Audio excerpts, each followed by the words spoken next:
Good morning, guys. It's been a while since I posted a video, so I wanted to do an updated, just show you what I've got going on externally with the gun. It's been skirmishing great. Picked up some of the new P-mags for it, and I'll show you those right now.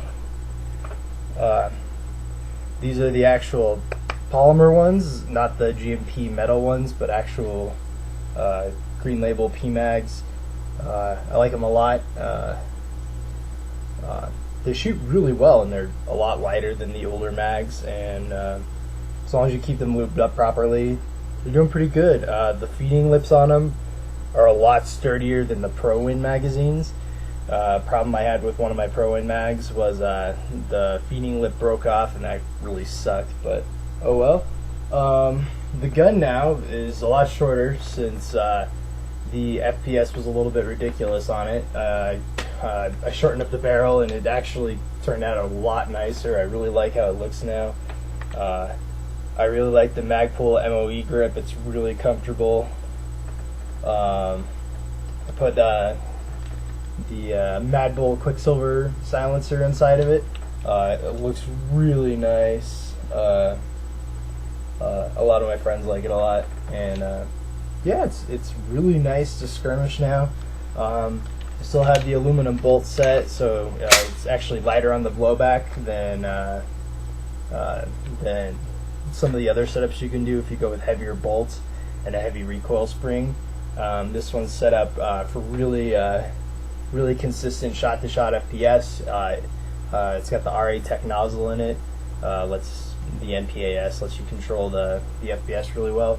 Some other changes: I put on a lefty mag select mag release because I'm a southpaw, so it's nice that I can just push the button.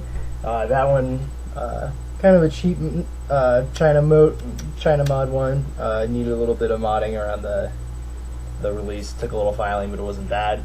I like the anti-rotation links. That's a GMP anti-rotation link. They're really, if you get a gas blowback, especially a WA version, you just can't rely on the pins staying in when the recoil is, when you're shooting full auto, the recoil gets a little ridiculous and your pins can slip out.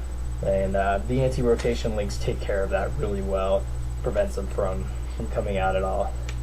I still have the Prime aluminum bolt in there. It started to get, I mean, I'm at about 7,000 to 10,000 rounds inside this thing over the last 2 years or so. So the bolt has held up really well. I mean, I can still lock it back, which is nice. So considering going with another one if this one gets worn out. Haven't had that problem yet, but we'll see where it goes in the future. RA Tech now has their Steel series out for their nozzle tip, which is really nice. The current one I have in there is one of their plastic ones.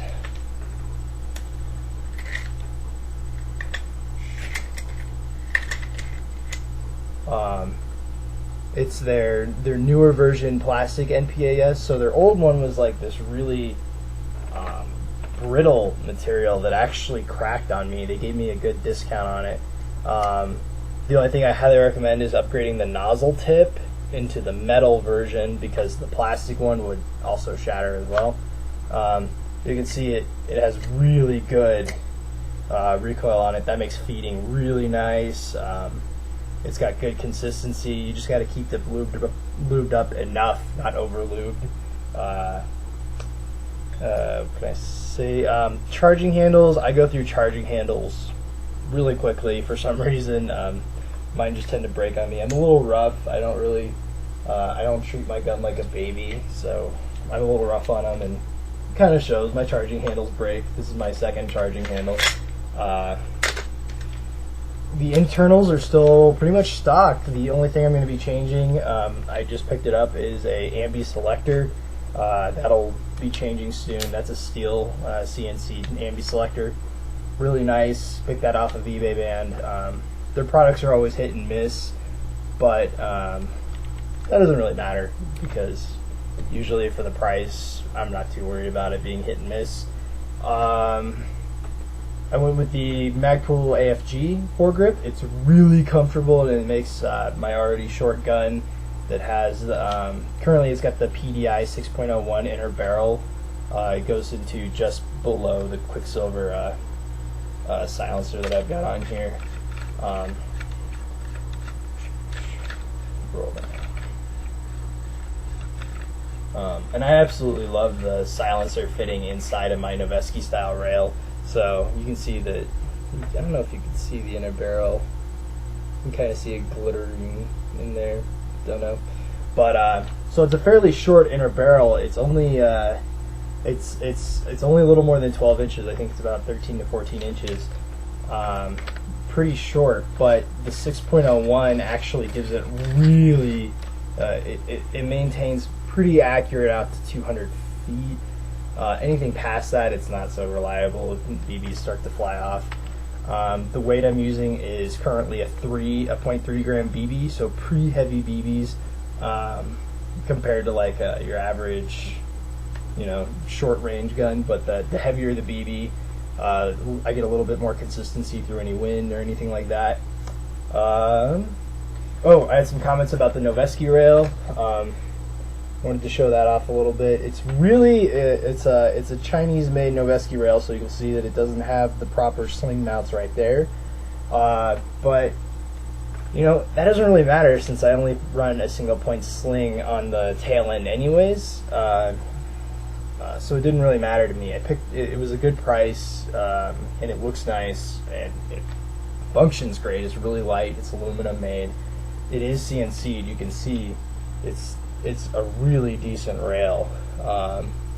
It is actually a little bit, the dimensions were off. It's actually a little bit larger than it should be for a rail. And I had some problems fitting on the AFG to that. I had to actually, inside the AFG, I had to just slightly file down the inside of the AFG because the rail is just a little bit too thick. But that's what you get when you go China. Currently, optic is just a simple red dot. It's another really cheap China knockoff. I want to pick up a nicer. A lot of you probably have seen a real Sig Sauer gun, and they come with a red dot, and that's the one I'm considering picking up. They're a decent price. I still have the sling mount position done onto the back end of this. That's actually a different piece than what comes standard, and that's where I actually fit my sling usually. I currently have. So you just take your sling mount and stick it right in there. You got a sling. It's comfortable. It's actually a good place for me. It goes on the other side for me because I'm left-handed. But the gun shoots great still. I have replaced the hop-up system entirely with a. I went for a while with the PDI. The prime hop-up chamber that you can actually adjust from the inside.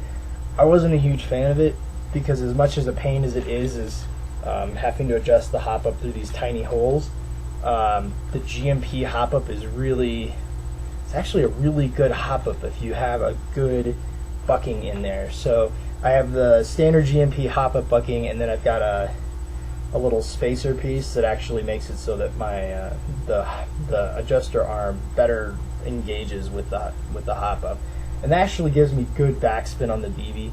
I actually got such good backspin that my BBs were getting shot into my Quicksilver silencer. That was a little excessive, so I had to tone it down, and now it shoots really well out of this. I'm actually considering picking up a barrel that goes to the end of my silencer, since airsoft silencers are all looks anyways. All I wanted to do, I'm totally okay with having it just come to the end of here, and that gives me a lot more barrel. I still have my old PDI 6.01 509 millimeter barrel for sniping purposes, and I like it a lot, but marksman just wasn't kind of my position, especially in airsoft when you're shooting like 1 or 2 rounds off, and then I just wasn't a fan of it. I kind of like being up in the action a lot more, so went with the shorter setup, a little bit better controlled FPS, and a really comfortable gun. I mean, it's It's lighter than you would a real. It's definitely lighter than a real AR. The blowback performance is about at the level of a 22 rifle. So you get a kick, and I don't have it set up for its maximum kick because the FPS it's a fine balance between the two. But it's a comfortable gun to use. It is skirmishable, which makes me very happy. The magazines are still probably my only complaint about the WA series. I don't have a problem with the internals, especially because GMP made of steel. Everything still runs smooth. None of my steel internals have worn out at all. I took it apart and cleaned it just the other day, and I was blown away that they were over-engineered because it's now been almost 3 years since I got the gun, and it still runs brand spanking new. Magazine issues, like I said, I picked up the new polymer series. You can get them off of eBay Band. They're light, and they don't cool down when you're going full auto. So going full auto on these is actually really nice. Yeah, I think that's about it. Again, like I was saying to the guy who was asking about my rail system, it's no longer sold anywhere that I could find. I actually looked around for you, and I don't know if they got complaints from Mad Bull or something because they're not licensed to it, but I don't know. I'm sorry, I couldn't find it for you. The barrel nut that I have in it, I'm definitely not willing to part with since it holds on my rail. I actually have a Mad Bull rail nut, but it just doesn't fit right on the GMP series. Future things I want to do, I'm thinking about picking up a CNC'd body. I've loved this body a long time. I've had it for a while. I am a little it is pot metal. I mean, it's casted metal. It's not CNC'd or anything. So I'm debating about a future purchase of that. But right now, all I really care about is performance, and a $500 body kit isn't going to change my performance any. So I don't know. We'll see what the future brings. I do want to change my stock up. I'm thinking about getting just a tan Magpul stock. Just like an MOE stock would be great. Actually, kind of complete the look. I do like the black and tan, and then everybody and their grandma has black silencer or black suppressor silencers. I went with the Quicksilver. I like the silver look. It looks really decent to me. Doesn't change the performance of the gun all that much. It does really work with this Noveske rail system since it fits right inside. It actually goes down to like right here, and it fits inside of the Noveske really well. And I enjoy it. It's a great gun. I'll do hopefully I'll get some shooting done later. I am in my senior year, wrapping up my electrical engineering degree, so I've been a little busy. So hopefully I'll get some shooting done for you guys, and a little bit better video quality as well, since this is a little bit lower quality than I would like to show off my baby with. So hope you guys have a good one.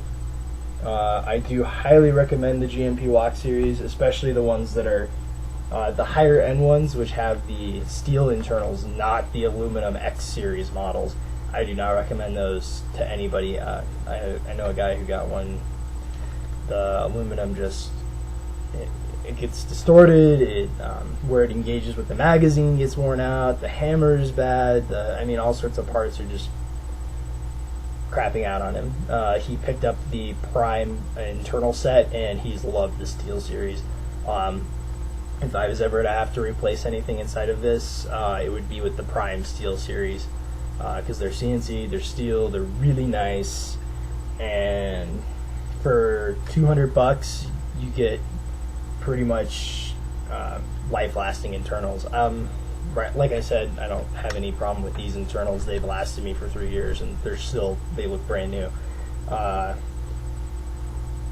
So yeah, if you got any questions, please post them up. I'm obviously not in the dorms anymore. I haven't been for a year, but been busy.